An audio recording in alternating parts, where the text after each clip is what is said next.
E aí, gente, boa noite a todos. É um prazer tê-los aqui conosco. Eu queria, nesta hora, neste momento, trazer uma reflexão, né? Mas uma reflexão não bíblica, não é questão de Bíblia, não quero trabalhar sobre Bíblia agora não. Mas eu quero trazer para vocês uma reflexão relacionada ao tema de discussão atual, né? Que é a questão da paralisação dos caminhoneiros, que as pessoas estão discutindo e tudo mais. E esse vídeo aqui eu estou gravando especialmente para meus alunos de filosofia, né? Que estamos estudando filosofia contemporânea, né? Chegamos no período da filosofia contemporânea e vamos trabalhar sobre John Locke. Então esse vídeo é especificamente para quem é meu aluno de filosofia e que está pensando aí na questão da prova final, como é que vai ser lá na questão da faculdade. Mas eu quero trabalhar especificamente com vocês sobre esse tema importante. Algumas pessoas gostariam que eu falasse sobre esse tema, dada a importância e a magnitude que ele teve em nosso cenário brasileiro, e é um tema que é muito pertinente. Entretanto, eu não vi a demanda da necessidade de me pronunciar sobre isso do ponto de vista teológico, do ponto de vista cristão. Não quero me posicionar por aqui, por esses aspectos, embora isso não fique aquém daquilo que eu vou tratar aqui. Eu quero trabalhar especificamente sobre John Locke. John Locke, a gente estudou na sala de aula sobre John Locke, a gente estudou a questão do conhecimento empírico, né, do empirismo, que o John Locke abre, né, o leque e desenvolve essa corrente epistemológica bem interessante. E isso tem surtido mais efeitos nos debates de filosofia propriamente dito do que o que ele diz sobre resistência civil. E às vezes você estuda a obra de Locke e passa, ignora o que ele fala sobre resistência civil. E aí vem aquela grande questão: o que está acontecendo no Brasil quando você fala assim, os caminhoneiros estão em greve? Não, isso não se caracteriza greve. O que está acontecendo no país em relação a essa questão dos caminhoneiros chama-se um ato de resistência e de um ato de protesto. No ato de protesto, no ato de resistência, você tem aí os caminhoneiros usando um instrumento legal de paralisação para que force o governo a tomar uma postura referente à situação econômica que o país tem enfrentado. E eu quero olhar para vocês e olhar com vocês esse foco a partir da lente de Locke, como Locke trabalharia isso para a gente, né? Então, John Locke ele vai trabalhar sobre essas questões da resistência civil ou do direito da rebelião do povo. É claro que isso pode dar uma interpretação de que você deve promover a chamada resistência revolucionária, não é isso. Mas a resistência civil ela é importante. Aí quem é adepto da teologia calvinista, meu público também que está assistindo segue a teologia calvinista, como eu sou calvinista. Então nós entendemos também que há uma proposta específica para esse tema também nas obras de Calvino. Depois eu trago uma live depois falando sobre Calvino e o dever de combater a tirania do Estado ou do déspota, que é basicamente isso que Locke também vai desenvolver na sua filosofia, ok? E quais são as proposições de Locke? A primeira proposição de Locke é se o governo, tanto o executivo quanto o legislativo, violam a lei, isso gera a tirania, porque dá a entender que ele está sobre lei, ele está acima da lei, ele é meta-lei, ele está acima da lei. Nesse entendimento, parece que no Brasil isso é muito comum. Os políticos e os que estão em eminência dentro da autoridade política acham que têm o poder pleno e potenciário de estar acima da lei, trabalhando acima da lei, vivendo acima da lei, mergulhando acima da lei, ou seja, está acima da lei de maneira tirânica.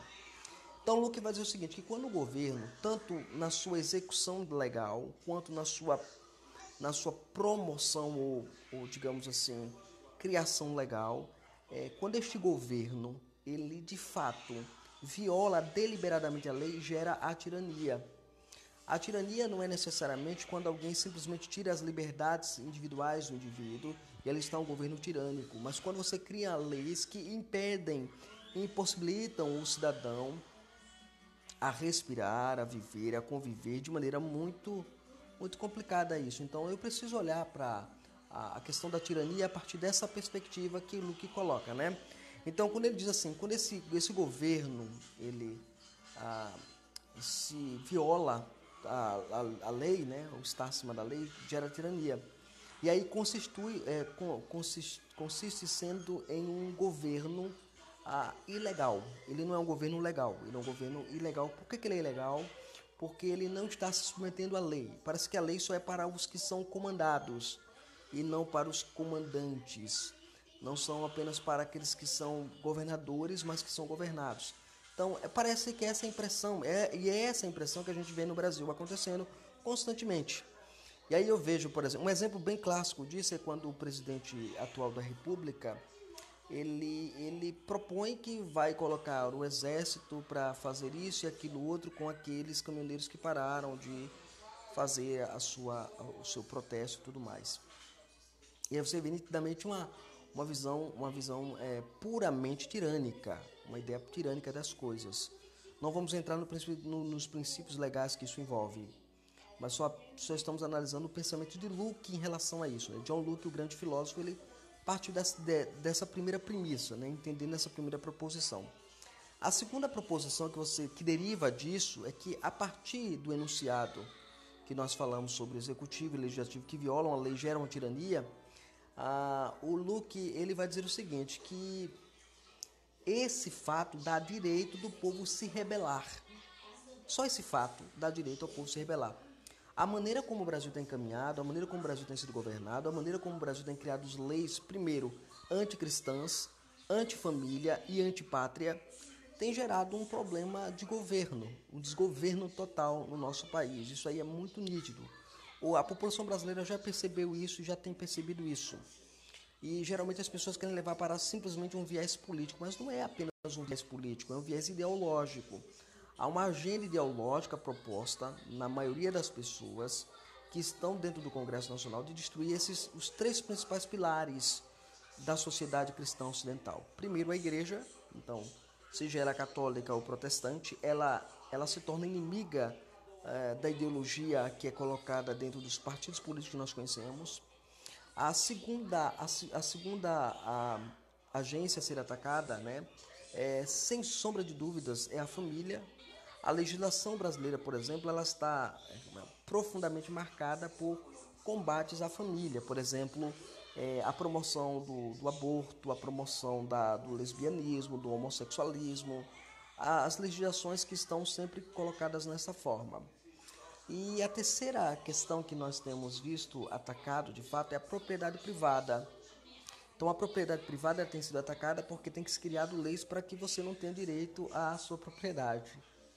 Isso aí você pode pegar o DNH, né, o Plano de Direitos Humanos, que o governo tem tentado implantar anualmente, tem conseguido a duras penas sobre o povo brasileiro e a gente tem visto isso acontecer. Então, quando eu olho para isso, então o Luke vai dizer assim, a partir dessa perspectiva, quando o governo não se submete à lei, ele se torna tirano, porque ele vai se propor como soberano à lei. E aí dá direito ao povo se rebelar. Então, por que o povo tem direito de se rebelar? Porque esta postura do governo, ela fere direitos constitucionais e naturais, os chamados direitos naturais que o homem tem, né? Eu escrevi um artigo sobre Calvino e os direitos naturais, eu ainda não publiquei ele, está guardado, mas eu vou pensar se publico esse material para que vocês tenham acesso. Mas veja que coisa interessante, você tem aí a violação dos direitos naturais, como quais são os direitos naturais? Direito à vida.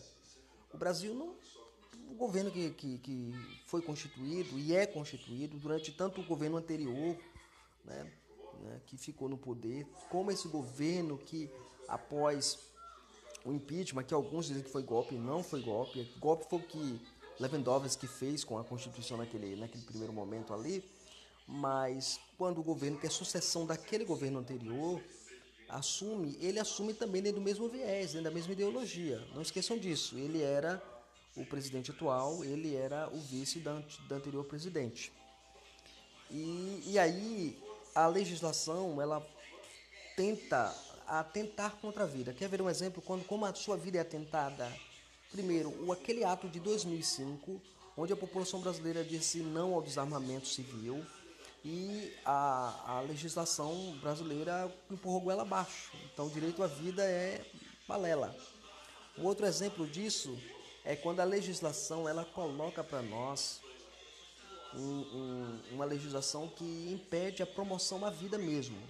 Por exemplo, a tentativa de aprovar o aborto, a tentativa de colocar o aborto como pauta, como uma legislação, como uma questão de saúde pública, essas coisas todas que nós todos conhecemos, né? Nós bem sabemos o que esse governo quer. Então, essa é a primeira questão. A outra questão é o ataque ao direito à propriedade. Né? Um exemplo disso é a carga tributária que você paga. A carga tributária que você paga é um ataque à propriedade privada. Porque se você tem propriedade privada, você acumula capital. Acumulando capital, você gera capital. Gerando capital, você gera capitalismo. E aí a turma não entende isso. E aí a culpa é o capitalismo. Não, a culpa não é o capitalismo. A culpa é o nosso coração que é enganoso, que é destroçado pelo pecado, arruinado pelo pecado, que tenta de fato usurpar o direito do outro, né?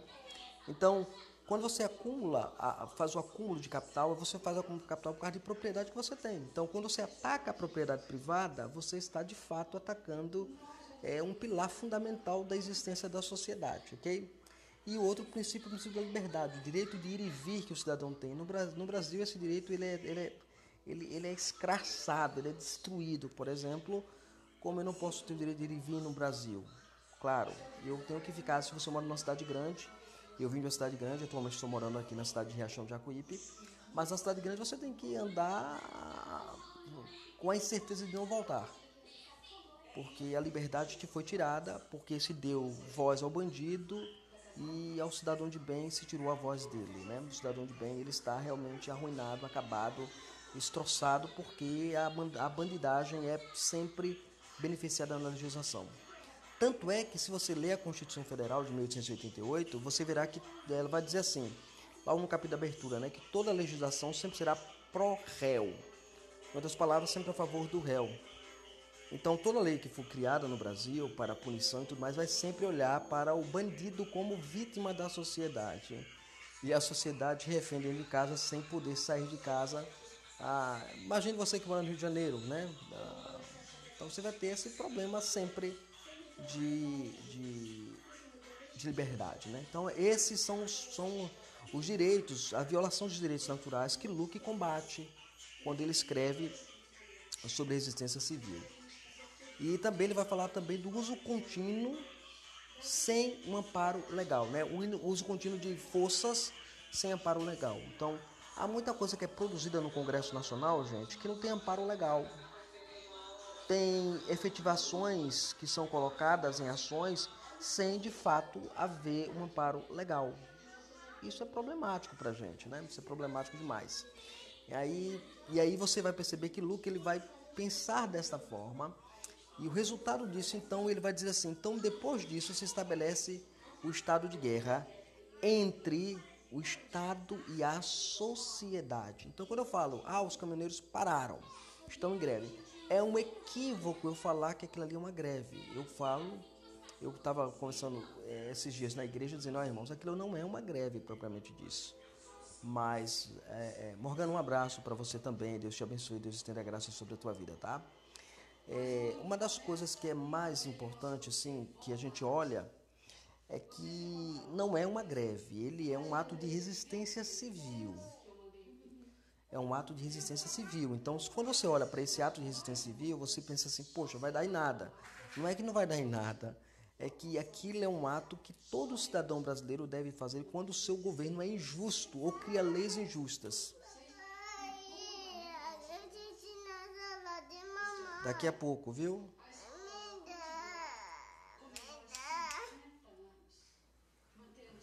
Então você tem aí essa questão, né?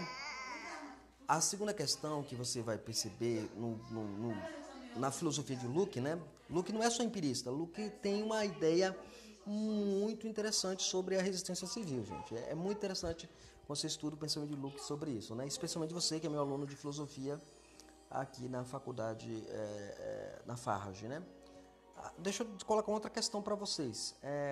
O Luke vai também dizer o seguinte, que por causa disso, e é porque é deste momento em diante que o povo agora ele tem o legítimo direito de mostrar resistência contra o governo tirano.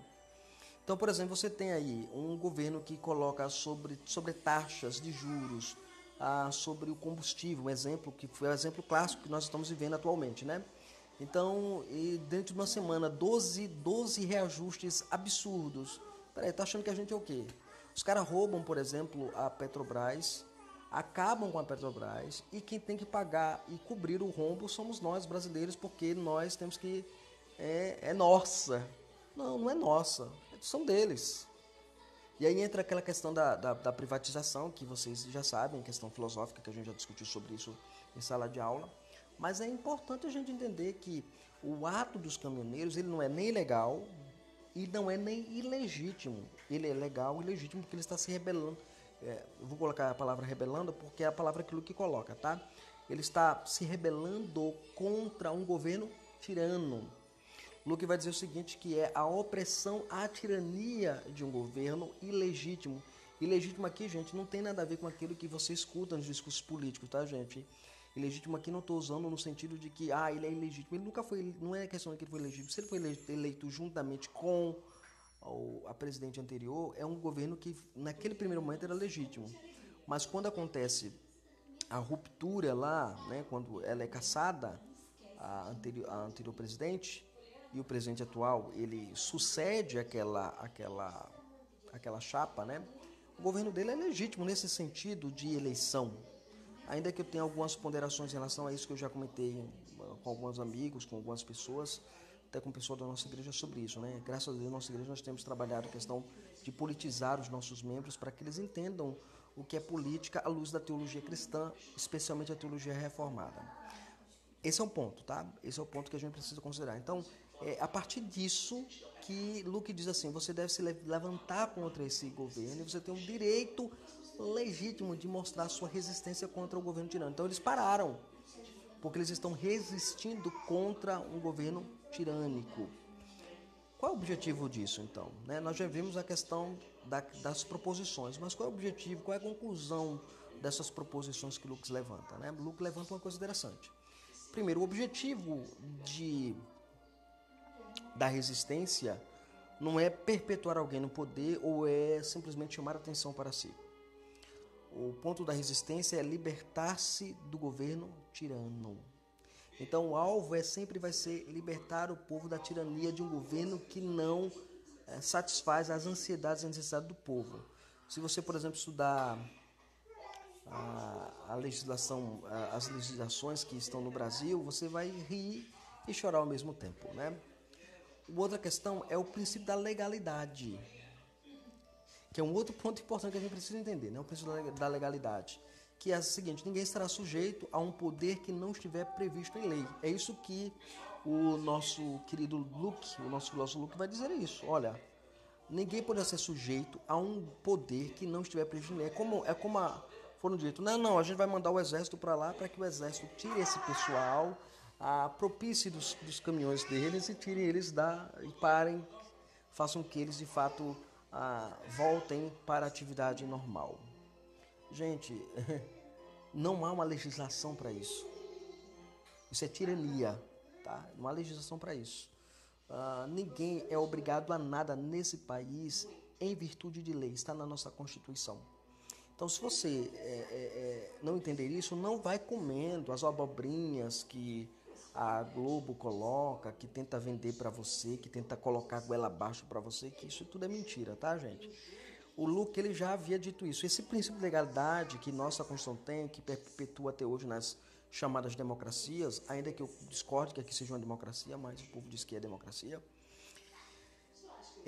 O fato é este. Ele dizia que ninguém está sujeito a um poder ou a um governo que ele não está previsto em lei. Ou seja, nenhuma lei pode ser criada, eu não posso ser punido se uma lei não tiver antecedente. Como alguém não pode ser culpado de um crime se não tiver lei anterior que o qualifique, né? É isso que está claro no Código Penal, no Código Civil, né? Também no Código do Processo Civil. Você pode dar uma olhada lá, você vai ver que é exatamente isso.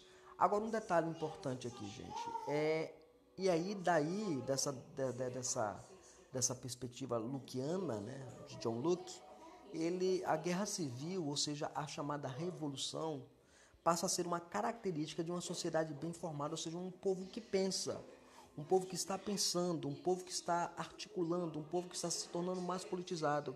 E eu tenho ficado feliz em ver que a população brasileira ela está atenta a isto.